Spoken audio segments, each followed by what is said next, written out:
Bienvenidos a Ergo, a este podcast que estamos comenzando actualmente. Mi nombre es Carlos Muñoz, ya me conocen, y está conmigo Edwin Peña. Edwin. Preséntate un poco, qué es lo que haces. Te he visto divulgando en las redes sociales, principalmente en Twitter y en Facebook. Háblanos un poco sobre ti. Bueno, yo soy estudiante de historia y a mí me gusta mucho a través de las redes sociales hablar sobre las cosas que realmente me apasionan. Eh, Existen pocos divulgadores de lo que es la historiografía desde un punto de vista objetivo y yo lo que hago es precisamente eso. O sea, a mí me encanta, yo me divierto muchísimo compartiendo las cosas que voy aprendiendo sobre historia, sobre cultura general, Ujú, ujú, eh, ujú. entre otras cosas. Claro, claro, claro. No, y yo te sigo, te tengo mucho respeto, sabes que hay que apoyarse entre divulgadores, pero excelente, gracias por venir. Vamos a hablar hoy sobre la identidad dominicana, diversas perspectivas, qué es el dominicano. Muchas personas creen que de alguna forma el dominicano nace de la nada, o otras personas dicen, bueno, el dominicano es esto por esto, pero no analizan de alguna forma profunda, pero vamos a pasarlo rápido con el tiempo. ¿Qué es el dominicano? ¿Cómo se construye a través del tiempo? Términos, por ejemplo, que luego nos definirían como criollo, ¿no? O que la primera vez que se dice dominicano, que ahí está los documentos de Maurice, etcétera, etcétera. Y sobre las identidades y diversas perspectivas y visiones que han tenido algunos autores. Y luego vamos con nuestras visiones. El dominicano es tal cosa. Me gustaría entonces comenzar por eso.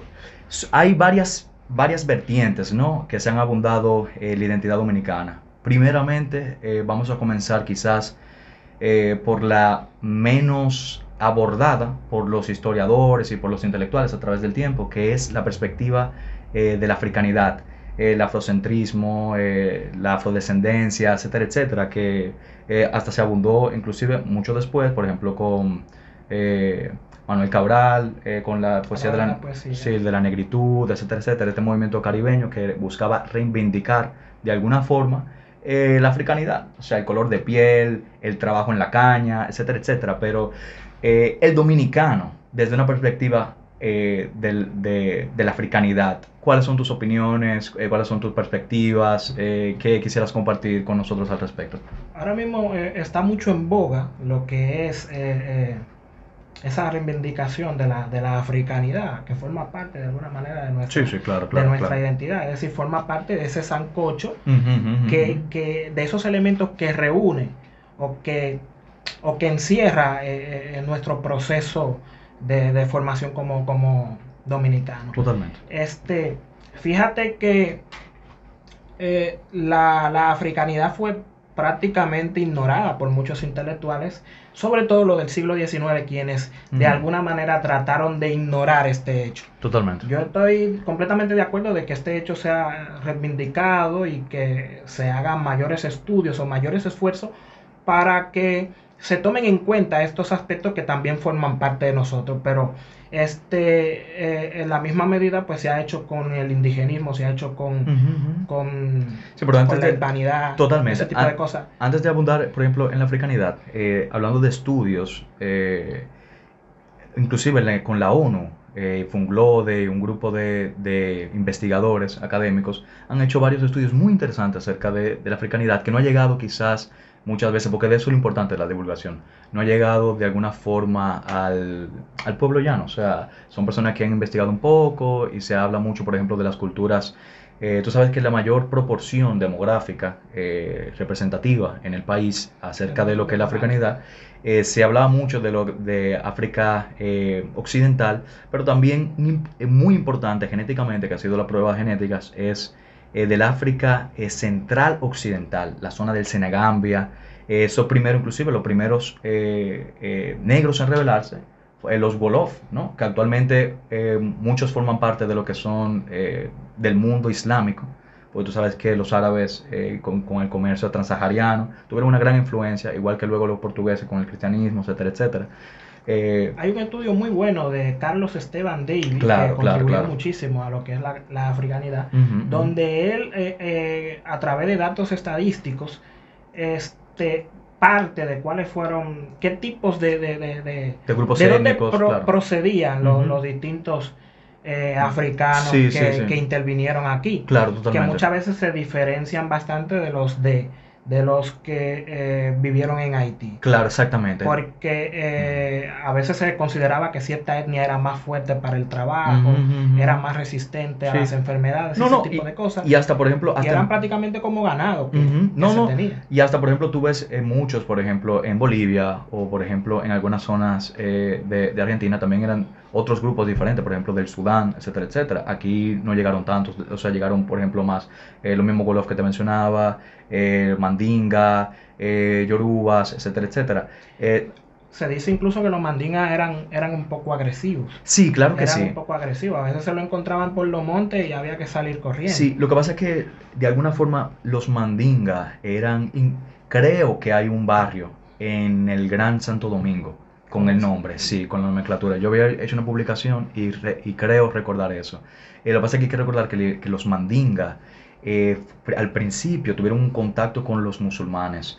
Y uno de los mayores reyes, emperadores, era un imperio, era Mansa Musa, uno de los personajes más ricos de la historia, que hizo una peregrinación a la Meca, un personaje que, en esa peregrinación del África, era tan rico el hombre, que hizo una ceremonia de peregrinación con esclavos, con guerreros, y dejaba oro, Donde quiera que él. y dejaba tanto oro que hacía una inflación en la ciudad. Él tuvo luego que comenzar él mismo a comprar, para que tú veas también, era un filántropo también en ese sentido. Y creo que esa línea familiar de los Mansa Musa fueron los que comenzaron a hacer la mítica Timbuktu, que prácticamente para el siglo XVII-XVIII fue que el primer europeo entró a esa ciudad, Exacto. claro. Entonces es algo también muy importante, porque en el imaginario del dominicano, y ahí es donde yo quiero llegar, cuando vemos al África, vemos al esclavo africano, pero no vemos, por ejemplo, a la revolución de ellos, como las cimarronadas, ¿tú me entiendes? Pero antes de eso, la historia del África no comienza en América, comienza en África. Porque muchas personas tienen ese imaginario de decir, no, al africano, pero Y se olvidan completamente que formaban parte de una civilización. claro, claro, claro. Y muchos, lógicamente, algunos con reinos, por ejemplo, el Dahomey, algunos con imperios, ¿verdad? Y Como el de Mali, etcétera, etcétera. Y es eso que hay que muchos de esos recordar. africanos que llegaron aquí fueron objeto de... muchos de los africanos que llegaron aquí vinieron como parte de botín de guerra. O sea, Ujú, ujú, ujú. imperios africanos se peleaban uno con otro Guerras interétnicas, y claro. el imperio o el lugar perdedor pues cedía. El ganador, el triunfador, tomaba como botín de guerra a Ujú, los esclavos y se los vendía a los claro. europeos. Me parece que los portugueses eran quienes Sí, controlaban el mercado sí, sí, sí, no, de los negros. totalmente. Y también, lógicamente, ellos hacían lo que eran, en inglés se dice raid, que ellos iban a lugares y raptaban también. ¿Tú me entiendes? Porque es una forma también de rápida de tu conquistar y tener mercancía. Algo interesante con los portugueses es que ellos, al entrar al Congo, muchas personas en el imaginario piensan que los europeos entraron al África con arcarabuces, con flechas, con espada, y comenzaron a entrar a África y agarrar hombres, mujeres y llevárselo, pero no fue así. Ellos se citaban con los reyes. Primeramente hay una documentación de los reyes del Congo. Y había un mercado también, o sea, No, una claro, vaina. oferta y demanda, muy triste, muy lamentable, lógicamente, porque hay que entender también que la historia de la esclavitud tiene un trasfondo histórico muy antiguo, que continuó y que continúa actualmente en diversas formas. Pero eh, ellos se citaban con los reyes y le intercambiaban, por ejemplo, pólvora, armas de fuego, bienes europeos a cambio de personas. Y los portugueses fueron los primeros que hicieron ese acercamiento en el Congo. Y ahí fue que, pero anteriormente a ellos, porque los portugueses se enteran, porque recuerda que los portugueses eran grandes exploradores, que buscaban rutas por el África, por Asia, y se enteran también, lógicamente, los árabes ya tenían siglos comercializando esclavos con los africanos. Y por eso es que muchas personas no se imaginan que los esclavos africanos llegaron tan lejos como a Yemen o a la India inclusive. Las personas no piensan que los esclavos africanos llegaron tanto. Y eran caminando bajo el desierto encadenados y muchos morían. Y eran también, inclusive en la mil y una noche, literatura mezclando ahí, hay una frase que decía que tú sabes que los musulmanes, de alguna forma, tanto como los turcos Ujú. otomanos, como los árabes, etcétera, etcétera, eh, de alguna forma volvían a estas personas eunucos, a los hombres.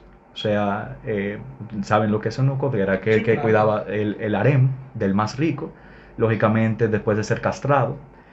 Y ahí en las mil y una noches hay personajes así. Incluso uno dice, esta persona tiene el corazón más negro que su propia piel.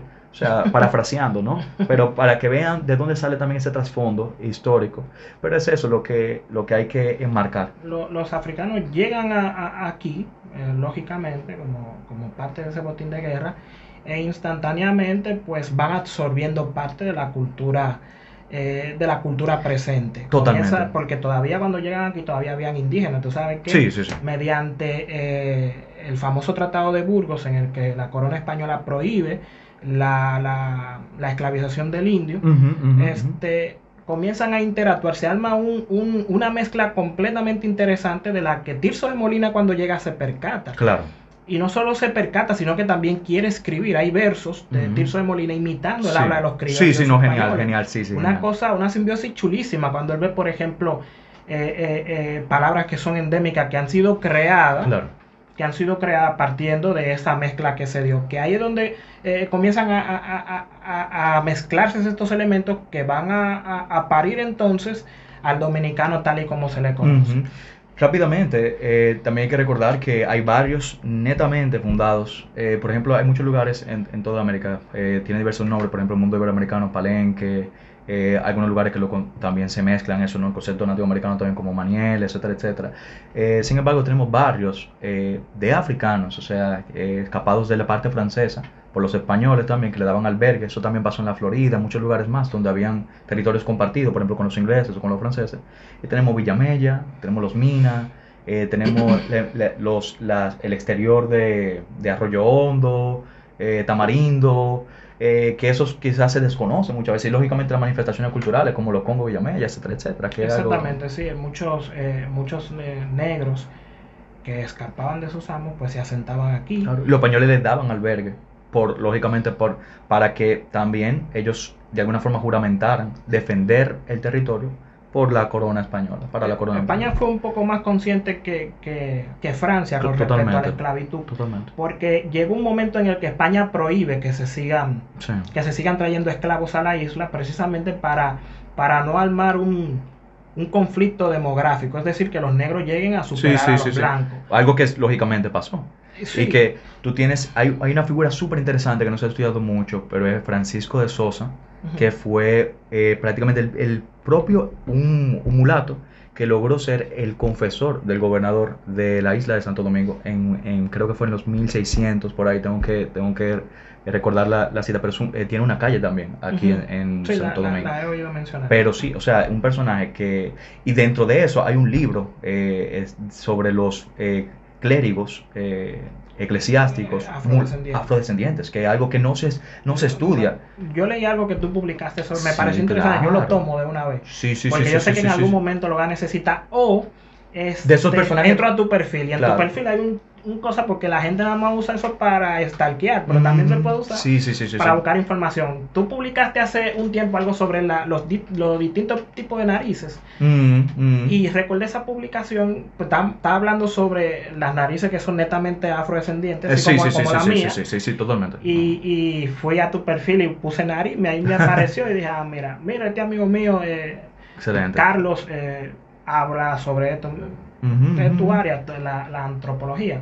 Pero fíjate que Francia no tuvo control sobre los negros que introducía porque lo que quería era pues Claro.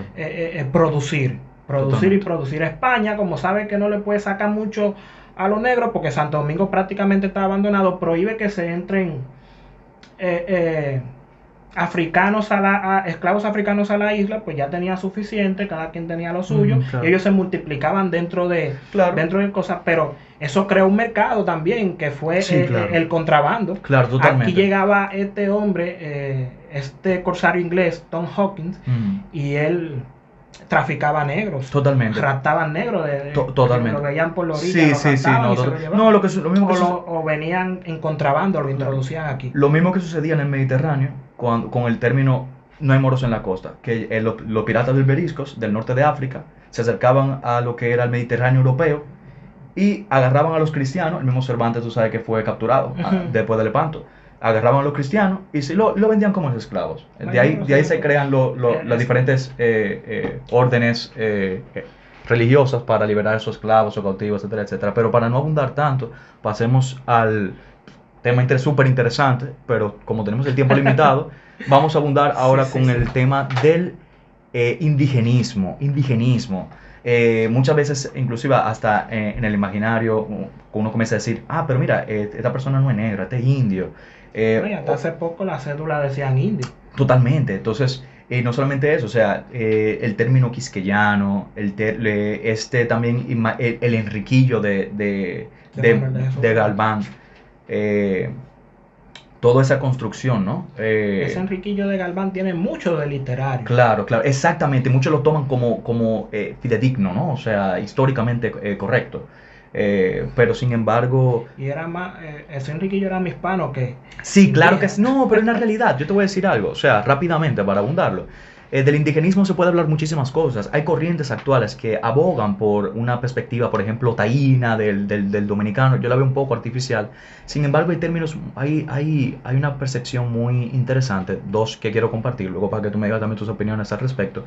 La primera es que, de alguna forma, el indigenismo se estudia, pero de una forma como romántica. Porque tú tienes, por ejemplo, inclusive, hasta con esas mismas leyes de Burgos, etcétera, etcétera, tú tienes personajes como Miguelico de Ox, que fue el primer mestizo, o sea, de padre español con mujer indígena. Y esta persona que el padre quería, al momento de morir, que fuera sacerdote, el hombre dijo, no, yo me voy a México a ser conquistador. Te quedas, pero no es como me pintan la historia, que estos eran, o sea, se supone que este debió ser un rebelde, un Enriquillo, tú me entiendes, o sea, pero la historia es más compleja de lo que eso. Entonces, tú tienes muchísimos nativos americanos, inclusive muchísimos mestizos, que se integran al mundo hispano y funcionan también como agentes de la conquista. Y también, lógicamente, se mencionaba, por ejemplo, los chacaltecas, etcétera, etcétera, ¿no? los cañari en otros lugares. O sea, como tú dices, el indigenismo al que se hace alusión en la actualidad es un indigenismo romántico, precisamente porque tiene su origen, te lo había comentado antes, en el siglo XIX, donde el romanticismo estaba en todo su esplendor.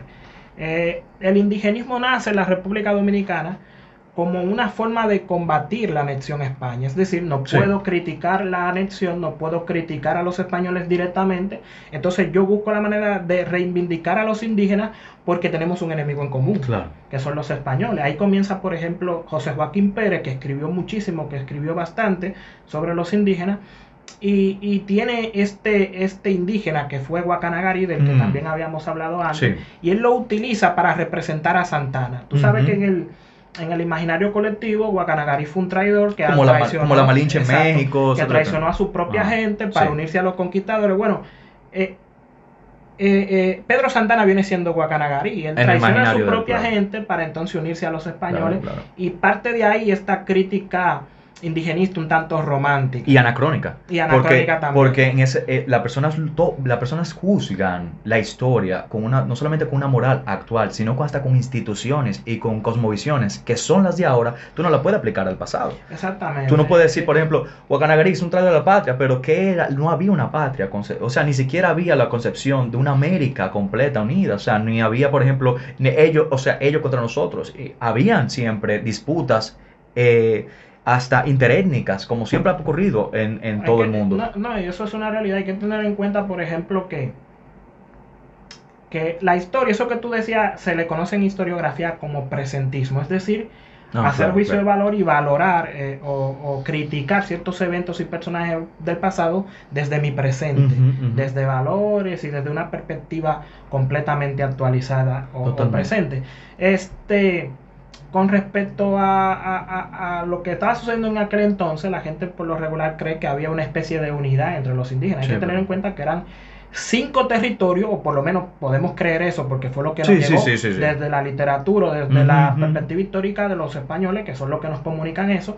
Está dividido en 5, pero ellos no eran una patria, no eran un país, sino que simplemente estaban divididos y peleaban entre ellos también. No solamente eso, que Lo que Guacanagari buscaba era sacarle ventaja a los españoles sobre los demás. Claro, claro, no solamente eso, o sea, estamos hablando de que oleadas sucesorias de migraciones al Caribe, antes que esos grupos arahuacos llegaran, habían otro grupo que lo llamado en la arqueología o sea, precerámicos, ¿no? Los grupos arcaicos, que cuando llegaron se han comprobado por el Museo de Historia Natural de Florida, a través de varios papers arqueológicos, genéticos, etcétera, etcétera, que esos grupos cuando llegaron interactuaron y a través de, por ejemplo, o puede ser, ellos suponen, plagas, guerras, batallas, así, en ese sentido, vamos a hablar así, eh, diezmaron a esas poblaciones. O sea, ahí estamos hablando de algo naturalmente humano, ¿no?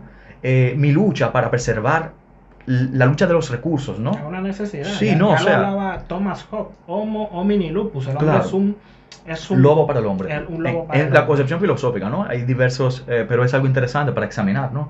Eh, yo, El hombre crea la sociedad civilizada para poder salvaguardarse. Es ujú, decir, el claro. hombre en un estado natural, en su estado natural es completamente hostil. Sí, no, totalmente. Y hay algo que a mí me gusta, la dualidad del ser humano. El ser humano puede ser un lobo para el hombre, pero como decía Margaret Mead, los primeros indicios de civilización es el hombre es el único animal que fuera de su círculo de parentesco puede cuidar a otra persona de alguna forma totalmente desprendida para que esa persona se recupere. Algo que si un caballo, por ejemplo, se quiebra la pata, está expuesto a ser devorado. Sin embargo, el ser humano se puede preocupar por él y cuidarlo. Y eso es algo que tú no lo ves en Sí, los sí, demás, claro. en los José demás Lanú animales. decía, por ejemplo, que los primeros indicios de humanidad que presenta el hombre primitivo, es precisamente cuando se devuelve a cuidar de los enfermos. Sí, eso una cita refiriéndose a Margaret Mead. Para ya no abundar tanto en el indigenismo y acercarnos al concepto de hispanidad, pero anteriormente yo quiero decir algo como que quizás no se ha analizado mucho en la historia y sería interesante, yo sé que no es quizás muy compartido, eso es un pensar mío de reflexión, pero hay que recordar algo, que el mestizo de indígena, inclusive en la casta social, era más tolerante jerárquicamente, o sea, aunque lógicamente tú sabes que hubo, y siempre ha sucedido así, es parte de la compra de los testimonios del bautismo para decir que no, ese muchacho es criollo, español. Eso pasaba Sí, muchísimo. claro. Sin embargo, también hay parte del imaginario donde el hombre español a su hijo mulato muchas veces le daba sus bienes, lo reconocía como hijo natural, entonces muchas veces no, pero muchas veces sucedía eso, entonces eso dejó en el dominicano también una búsqueda de identidad, y eso pasa también algo muy interesante cuando el dominicano dice, mira, yo no soy negro, yo soy clarito, soy Hay trigueño. un complejo Hay un que complejo, nace ahí. pero que no es único dominicano. En Etiopía y en muchos lugares donde hay diversas diversidades fenotípicas, el etíope, China también. sabe lo que dice? Yo soy rojo, tú eres amarillo, él es azul. De tan oscuro que es. O sea, hay diversidad porque el ser humano le gusta diferenciarse y buscar un indicio. Además, lógicamente, Etiopía es una nación que es africana, ha tenido influencia genética del Medio Oriente, entonces tú vas a ver diversidad fenotípica de alguna forma comparada, por ejemplo, con otros lugares del África subsahariana. Y especialmente el cuerno del África, ese lado de África oriental, es muy diversa fenotípicamente. Pero pasando a la hispanidad, tenemos poco tiempo, yo creo que podemos tomar 4 minutos más o algo así para hacer un resumen, pero la hispanidad. Bueno, la perspectiva, o sea, los dominicanos hemos analizado nuestra historia partiendo de una historia, partiendo de una dialéctica muy hispanizada. Sí, sí. Es decir, por lo regular, el dominicano cuando no es español es indígena y abandona, que era como habíamos comenzado el podcast, abandona lo que es la, el peso de lo que nos inculcó la africanidad. Mm. Pero de España tenemos muchísimo. Eso es algo innegable y puede que la influencia que tuvo España sobre nosotros haya llevado no solamente al dominicano, sino también a toda la América española a interpretar o a darle más prioridad a la hispanidad que a otras influencias como la indígena y también pues la africana. Tú sabes que Carl Steven David dice prácticamente que el elemento cultural, un gran africanista, ¿no?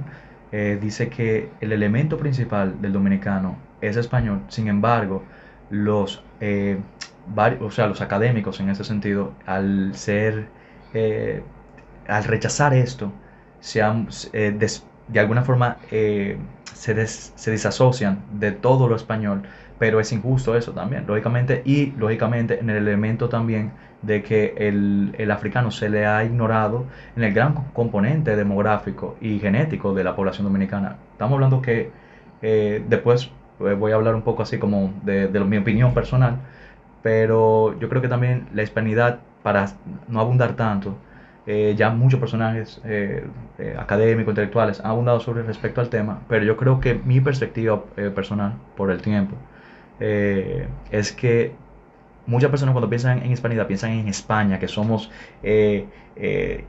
inferiores a ella, o estamos subyugados a ella, pero no, yo creo en el pensamiento de Pedro Enrique Ureña, somos herederos de muchísimos mundos y nos une tantas, por ejemplo, cuando tú vas a Colombia, tú ves, por ejemplo, la zona del Caribe, tú ves también la afrodescendencia, tú ves comunidades que no se han mezclado mucho, o sea, genéticamente hablando, culturalmente sí, porque eso también hay que anotarlo, ¿no? Porque Sí, pasa en claro, por Filipinas. supuesto.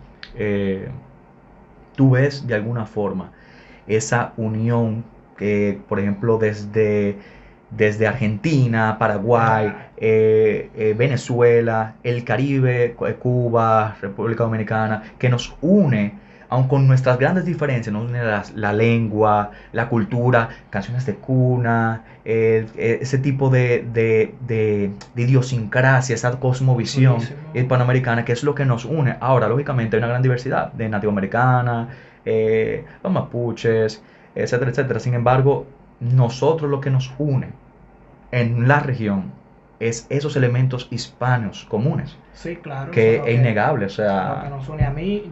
Yo soy del pensamiento de Flérida de Nolasco, que por cierto era prima de Pedro Enrique Ureña. sí, sí. Era prima. Una conversación que tuvimos antes. Ella, ella pensaba que nosotros, como bien decía, somos herederos de todo eso. O sea, Sí. en la misma medida que, por ejemplo, reivindicamos el indigenismo y el Mm, africanismo, también no podemos molestarnos cuando alguien quiere reivindicar la hispanidad. ¿Por qué? claro, Porque somos esa colección, esa unión de todos esos elementos. No somos ni uno ni otro, somos todo. claro, Es claro. decir, yo no soy hispano, no soy...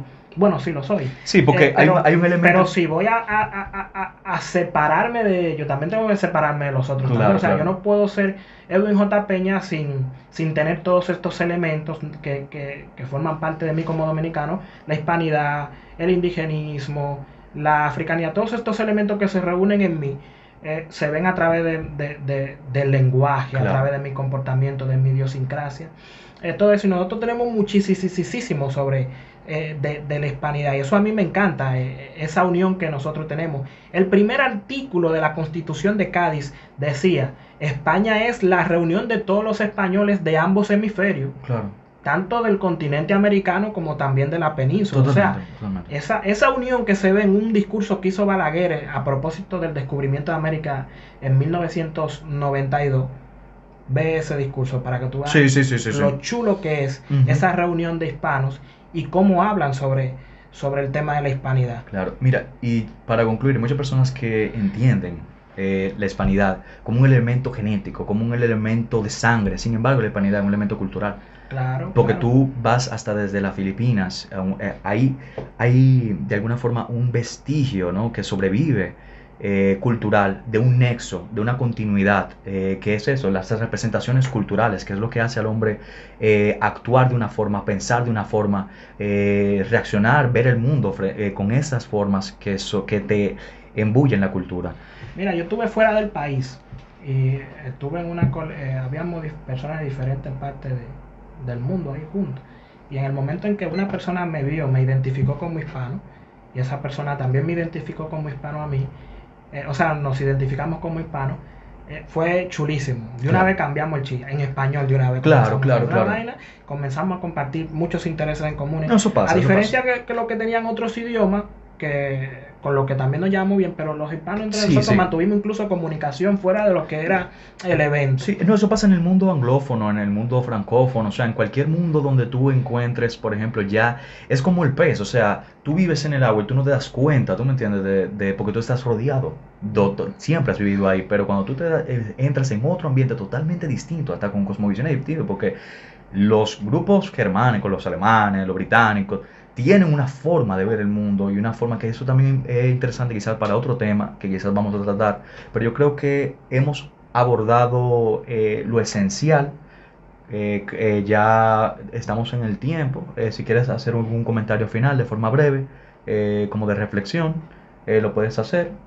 Pero para mí ha sido un gran tiempo Sí, para sí, nosotros claro, compartir y claro. hablar sobre Y es estos un temas. tema que podría extenderse a otro podcast también Sí, para que claro, nosotros claro, claro. entonces, porque estamos hablando sobre los componentes, pero Ujú, ujú. no entramos a lo que es el dominicano en sí. El dominicano Claro, claro, claro. tomó mucho sobre cada una de estas cosas, Ujú. pero no está mal para nada que una persona, un dominicano, quiera sentirse tanto hispano como indígena, tanto africano. El problema cuando Sí. reivindicamos O específicamente seguir a una imponer. o queremos imponer específicamente a una de las tres, pues estamos perdiéndonos de algo interesantísimo que es lo que nos caracteriza como dominicanos. Somos la unión de los tres, o somos uno, Claro. o no somos ninguno, o somos todos, Claro. así de sencillo. Claro. Y no, yo también recordar que el dominicano se caracteriza, igual que los hispanoamericanos, como heterogéneos. O sea, cada región siempre ha tenido un impacto migratorio, genético, cultural, la forma de hablar, de expresarse, históricamente, ¿no? Las luchas de poder también, de tomar esos gobiernos. Pero es eso, el dominicano es diverso. Entonces es también libre de sentirse como debe sentirse. Y hay elementos culturales que nos unen. Entonces Sí, claro, busquemos lo que claro. nos une en Fíjate vez de lo que que nos en el separe. siglo XIX, a principios del siglo XIX, el padre Vázquez, que luego fue asesinado por el asunto ahí de guerras, ese Sí, tipo sí, de sí, sí. cosas entre una colonia y otra. Ujú. Él decía, en la tarde fui francés, en Oh, la noche genial. fui español. Hoy dicen que soy inglés, no sé qué será de mí. O sea, haciendo referencia Sí, sí, a sí, sí, todo sí, lo sí, que, sí. a todo ese movimiento, a todos esos mundos que se estaban interactuando en el momento para parir, para dar como resultado el dominicano íntegro tal y como lo conocemos. Excelente. Yo solamente quiero mencionar que el público que nos está viendo comenten los temas que les gustaría escuchar acerca de cualquier tema reflexivo, histórico, antropológico, y así nosotros poder brindarles a ustedes el tema que tanto les interesa. Edwin, gracias por asistir. Ha sido de verdad un inmenso placer. Sí, Gracias por recibir el llamado y aceptarlo, que es sí. lo más importante. Me gusta tu trabajo. Te apoyo, de alguna forma también admiro, porque yo sé que muchas veces uno lo hace por pasión, Sí, uno lo hace por compartir, para que las personas sepan un poquito de su historia y también yo sé que tú abundas también en lo universal, así que también eso es algo bien admirable. Sí, sí, a mí me gusta muchísimo. Ujú. No solo la historia dominicana, sino también un Sí, poco claro, más, claro, más claro. amplio. A mí me Entonces, encanta muchísimo. no, gracias por estar aquí. Así que no se olviden darle like y suscribirse a este canal. Y a los que nos están oyendo por SoundCloud o cualquier plataforma, gracias por haber escuchado este podcast de Ergo, donde cualquier tema no queda sin ser descubierto. Así que volteamos todas las piedras para ver qué hay detrás de cada cosa. Así que ya saben.